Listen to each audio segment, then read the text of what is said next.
I'm about to spill all the tea, what exactly you need to know in order to lose fat and build muscle. I'm gonna give you guys a step-by-step guide that you can take along with you to your next gym session, and if you follow these steps correctly, you are going to see results. Welcome back to my channel. If you are new here, my name's Antoinette, and we're gonna talk everything about fat loss and muscle growth. I've been working out consistently for the past 8 years, and I followed this plan consistently all throughout these years. I have built a good amount of muscle mass and obtained a lower body fat percentage all throughout these years because I followed this plan faithfully, and I'm still following this plan till this day. So this plan works. This is no BS. This is not a cookie cutter plan. We are going to get into the nitty-gritty details of fat loss and muscle growth. Before we begin this video, I would like you guys to know that this plan is structured around my one-on-one online coaching. If you do not know, I do specialize in fat loss and muscle growth, so watch this video first.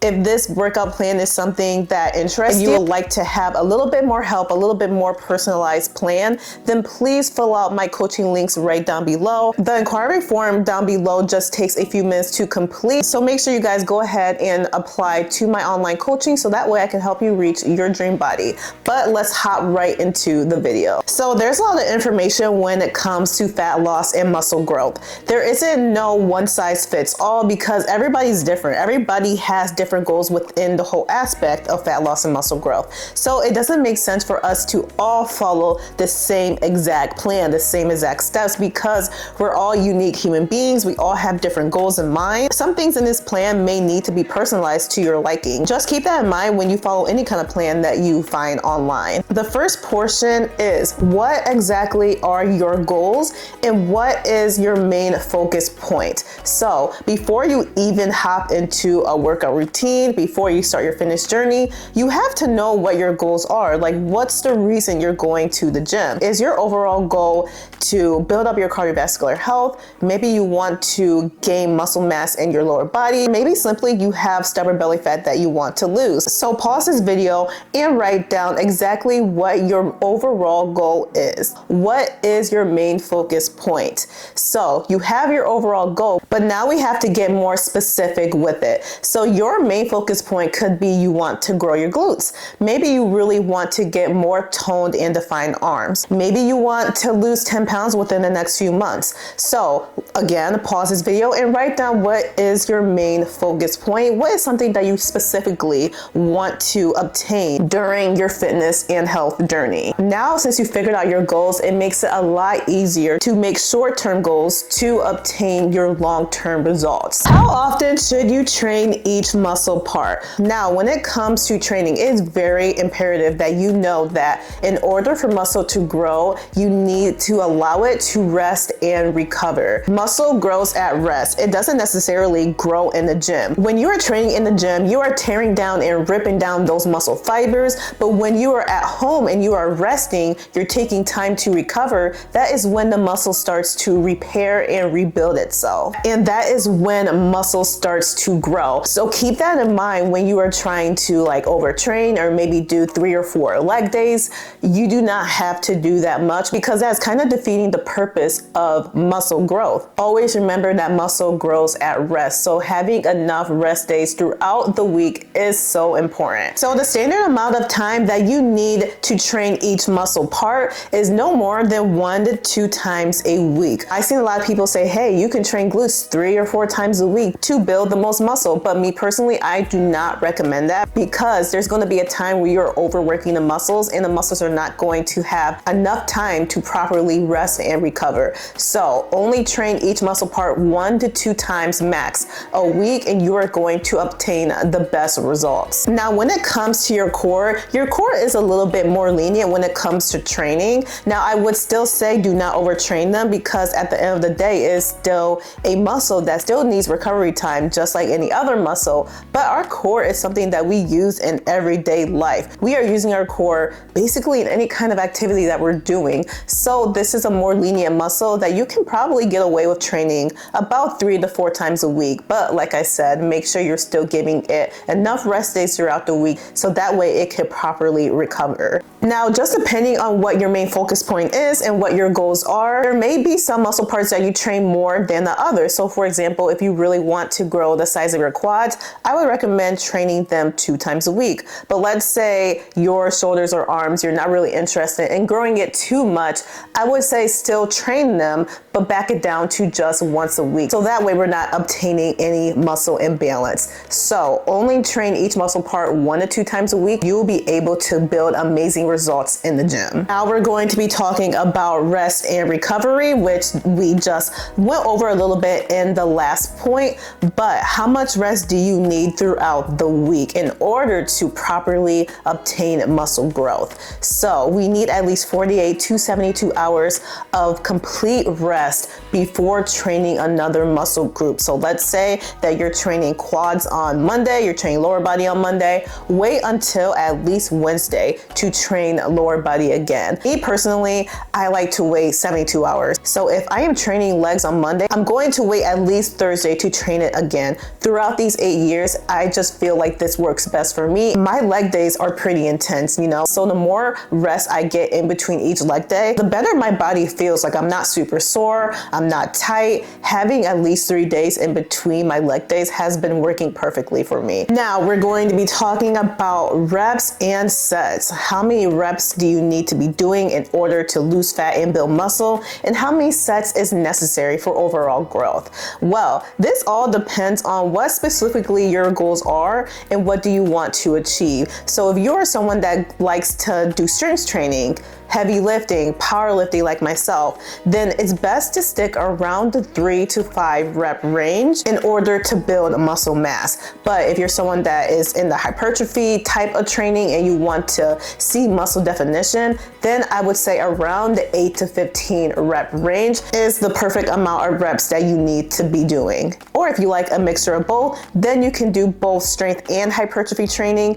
And if this is something that you are interested in, I have a whole amazing program that is on sale right now. It is called powerbuild Value 1. Link is right down below. Make sure you check that program out. But if that is something that you're interested in, you want to get the best of both worlds, then I would say maybe for your compound movements, you stick to the 3 to 5 rep range for strength, and then for your accessories or your isolation movements, you do around the 8 to 15 rep range. Now, when it comes to the amount of sets you need to be doing, the standard amount of sets that we should be doing in order to gain muscle is about 3 sets, but that is just different for everyone. Me personally, I am more advanced, so I can do around the 4 to 5 sets for each exercise. But again, it just depends on how many exercises you're doing. If I'm doing like a lower amount of exercises, then I can bump up my sets to around 4 to 5. But if you're someone new to the gym, you're just getting started, a standard amount of sets you need to be doing in order to reach your results is about 3. Now, how much weight you should be using in the gym? Again, this is all pertaining to your goals, how much weight you can handle, your fitness and activity level. Everybody is different. And for me, since I never met you and I have never worked one-on-one with you, I cannot tell you how much weight you should be using in the gym.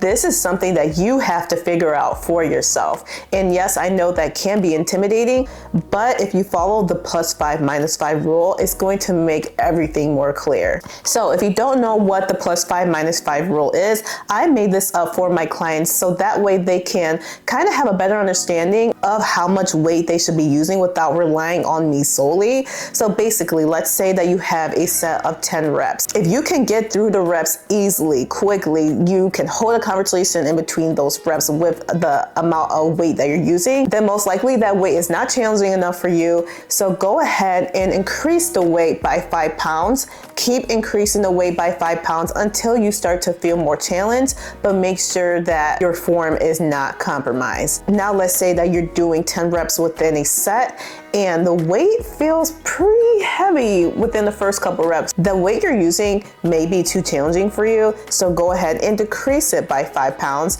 Keep decreasing the weight by 5 pounds until it starts to feel more comfortable yet still challenging.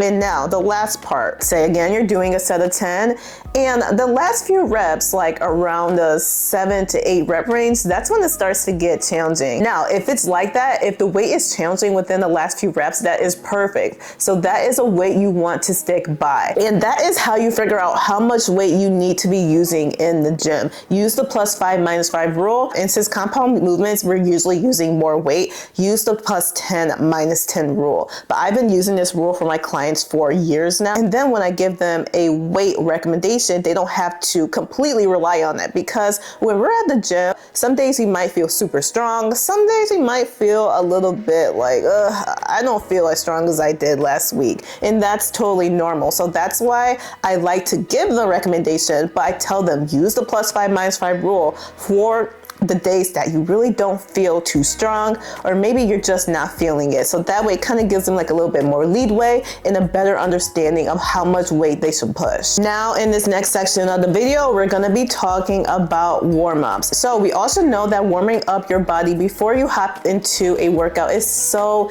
important in order to fire up and lubricate those muscles, in order for it to be ready for a good workout. So when it comes to warming up, we should always start off with a cardiovascular movement. So that could be maybe a light jog on the treadmill, a steady pace on the Stairmaster, pretty much any kind of movement that is increasing your heart rate up for just about 5 minutes to get those muscles ready for the workout. Now, after we do about 5, maybe even 10 minutes of any kind of cardiovascular movement, we're going to get into the actual warm up and then stretches. So this should take maybe about 8 to 10 minutes, just depends. When you are doing lower body, I would say do a couple sets of like walking lunges, banded squats, glute kickbacks, things like that, like body weight things to get your muscles ready. But you can also use like the leg press or the leg extension, things like that, but using a lighter weight with more reps, and just do a couple sets with that. When it comes to your warm up, it doesn't have to be anything strenuous. You shouldn't be profusely sweating and almost ready to go home because you're so tired. The warm up should not look like that. It should be something that, you know, brings up your heart rate. You're breaking a little bit of sweat, but it's not anything that's too much. So doing things like that for your lower body, and then for upper body, the same thing. You can do band pulls, arm circles, stretching out your arms, things like that to warm up your upper body. But it's always important to make sure that you are warming up before you begin your workout. And then when it comes to stretches, like for lower body, you can do any kind of like hip mobility drills where you're opening up those hips. So always start off with a cardiovascular movement, then get into the warm up and stretches. Make this a habit because it is so important. You're going to see a lot more results and a lot more progress when you start to focus more on warming up your muscles properly. A reminder that my 3K SUBBIE giveaway is still going. The deadline ends October 31st, and we need at least 10 people to join this giveaway in order for this giveaway to even happen. So if you want to win this very, very cute, look cute, lift heavy women's crop tee, make sure you enter into this giveaway. We need more people to enter so that way I can give back to you guys. All the information is right down below, but let's hop back into the video. So how long should each workout last? Again, this is all depending on each person. Everyone is different, but the standard amount of time that you should be training, working out in the gym should be about 45 to 60 minutes each session. Maybe it won't take you that long. Maybe it takes you a little bit longer. It's all different for everyone, but like the standard should be about 45 to 60 minutes. But always remember that you do not want to rush your workout because you want to take time and really focus on what we're doing in the gym. But then on the other end, we do not want to take too long in the gym. So you kind of just want to find that middle ground. Now, this is the part that everybody wants to know: how to structure a workout plan for fat loss and muscle growth. So like I said, we're going to be training each muscle part so that way we are not having any muscle imbalance. Now, when it comes to planning your workouts, the less you do, the more results you're going to get when it comes to muscle growth. We do not have to overcomplicate our workout routine. If you stick to the basics, you will see more results because you're not overtraining or overworking your muscles. So we're not going to throw in 20 different exercises for each day we're at the gym. The amount of exercises that you only need is around the 4 to 6 range, and that is not including like doing core or doing cardio. But 4 to 6 exercises is more than enough. And when we are doing these exercises, we're gonna put our all into it. I'd rather you do 4 to 6, put all of your effort and time into those exercises rather than half-assing 8 to 12 exercises. stick to the lower range and you will see more results. We are going to start off with lower body. Lower body includes your glutes, hamstrings, quads, and your calves. Start off with a compound movement. A compound movement basically means that you are training more than one body part at a time. For example, when you're doing a squat, you are activating your glutes, hamstrings, quads, all of that. So that is considered a compound movement. And then we are going to follow the compound movement with an accessory or an isolation movement. An accessory is a movement that pretty much complements the compound movement. An accessory for a squat will be a leg extension because that is isolating the quads. For hamstrings, a compound movement can be a traditional or conventional deadlift that is working more than one body part at a time, but is focusing primarily on your hamstrings. And a stiff leg deadlift is also a good compound movement as well. And then you're going to follow it by an accessory or an isolation movement, which includes the hammy curl machine. When you're doing the hammy curl machine, you can do it in a lot of different ways. You can do single leg, point your toes inwards, outwards. You can do a lot of different variations to the hammy curl machine. So this is definitely a staple that you should add into your workout when you are focusing on hamstrings. A compound movement for glutes is a hip thrust or a glute focused RDL. These I love. I always add into my routine because it's great to isolate those glutes, but it's also working the hamstrings as well for the RDL. And then for the hip thrust, just depending on how you set up your feet, you can get some more hamstring activation. Then for an isolation or accessory that you can follow by the compound movement is a curtsy lunge, when we're not directly going backwards in a lunge, but we're kind of going to the side to target that gluteus medius. Or we can do a glute kickback. And again, glute kickbacks, you can do plenty of different variations. You can do the glute med kickback, which is targeting that gluteus medius. You can kick your leg directly backwards, or you can kick it to the side to target those mini glute muscles. And then when it comes to calves, there isn't a specific compound movement for this exercise. So basically you can do calves in any kind of way. You can do them on the ground, you can elevate your heels on a weighted plate, or sometimes a gym like the gym that I go to has a calf raise machine, and you can actually change the weight on the machine, so that way it can make it more challenging on your calves. And also when it comes to calves, when we're running, sprinting, those are amazing exercises that targets your calves as well. So that is all the exercises, the staples that you should have for your lower body routine. Again, when it comes to fitness, there are plenty of different variations, plenty of additional amazing exercises that you can add into your routine. But in this video, we're not going to go over hundreds of exercises. We're going to stick with the basics, what has been working for me personally, what has been working for my clients. All of these staples are the only thing that you need in order to build muscle and lose fat. We're going to get into upper body. So upper body includes your chest, triceps, and biceps, which are in your arms, shoulders, and back. So when you're working your chest, a compound movement can include a bench press. I love this exercise because it's targeting more than just my chest. It's targeting the pecs, my delts, my back. It's targeting a little bit of everything. So that is a great compound movement that you can start by. Now, if the bench press is a little bit intimidating for you, do not worry. You can always follow by a dumbbell chest press. You can use a chest press machine. And then for accessories to follow by those compound movements, we can do any kind of chest flies. You can do it with the cable machine or some dumbbells. Now, when it comes to triceps, any kind of tricep push down or tricep overhead extension are great to target the back of your arms.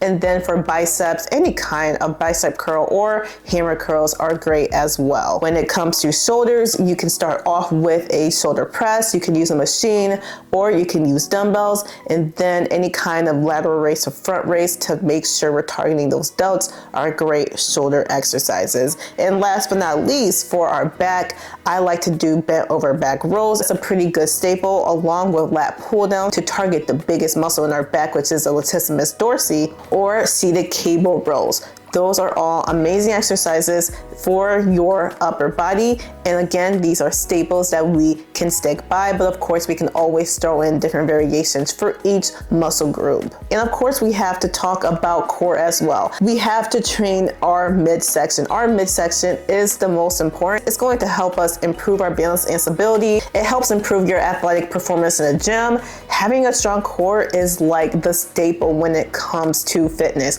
or just everyday life. life. It's not really always about the aesthetics, having abs, having six-pack.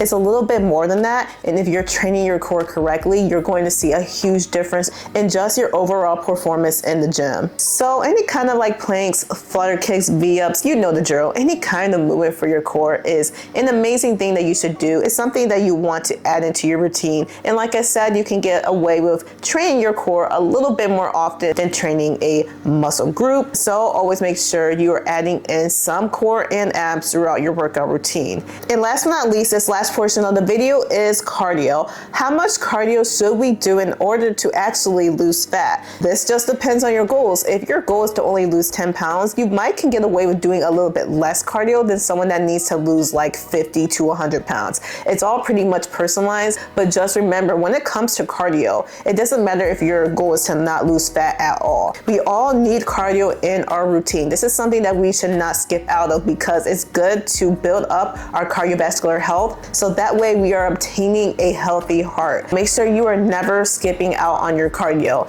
Now, when it comes to losing fat, the typical amount of cardio that we all should be doing should be about 90 to 120 minutes per week, and that is on top of lifting. So let's say that you are working out 4 times a week. That is about 20 to 30 minutes of cardio added on top to each day you're at the gym. Now, when it comes to what kind of cardio you should do, there's like different tiers when it comes to cardio. We have our low intensity, moderate intensity, and high intensity cardio. So this all looks a little bit different. When it comes to low intensity, that includes something that you can pretty much hold a good conversation with. You may break a sweat, but it's something that's like a nice steady pace. Any kind of low intensity workout can include daily walks. So going outside for a stroll, walking on the treadmill, things like that, where your heart rate is not too high. Don't underestimate the power of just walking. If you get your 10,000 plus steps in a day, you are going to see changes in your body. And then moderate intensity includes something that's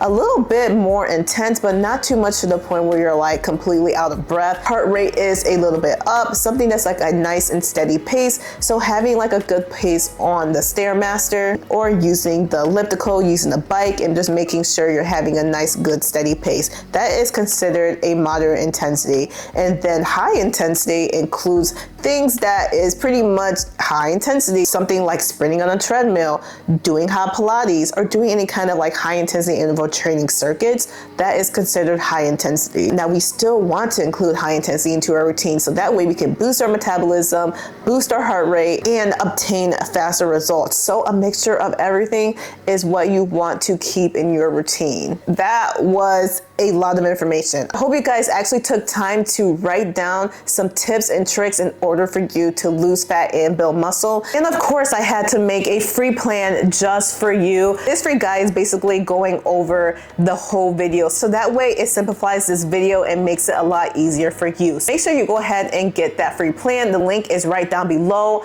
directly linked to my website. Bring this plan to the gym with you, share it with your friend or a gym buddy, and also don't forget to apply for one-on-one online coaching and join my 3,000 SUBBIE giveaway before the deadline ends on October 31st. Make sure you follow all my socials. All my links are right down below, and I will see you guys in the next video.